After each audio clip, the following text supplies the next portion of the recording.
Els festers de Cerdà de 2019 han organitzat una concentració de burros per a replegar diners i omplir d'activitat el poble.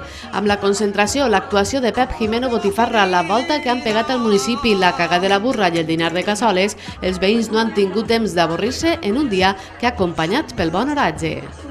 Hem aconseguit unir dues activitats. Per un costat, la trobada que celebrarà al poble de Llanera de Ranes el dia 5 està organitzada per el CRA de la Costera. I vaja, en aquesta trobada els pobles que estiguem dins d'aquest CRA, com són Torrella, Llanera, La Granja i Cerdà, hem organitzat activitats. Avui toca Cerdà.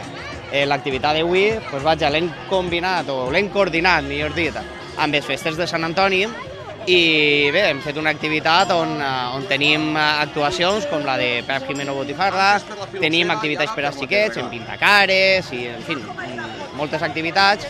També tenim l'exposició o concentració de burros a nivell autonòmic i per la vesprada, els festers també, fora d'aquestes activitats de la trobada, han organitzat el que es diu la cagada del burro. Una activitat, ja es fa en alguns pobles i la veritat és que està tinguent prou d'èxit el dia d'avui. Estem molt contents de com respon. Estos 3 anys que duem de legislatura,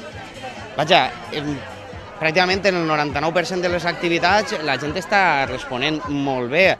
Això aún li dona encara més ànims per a continuar fent-les. Aquesta és la primera vegada que es fa aquesta activitat així i, com podeu veure, estem alrededor ja, en el que duem de matí, ja s'han comptabilitzat més de 500 persones que han passat per esta campa.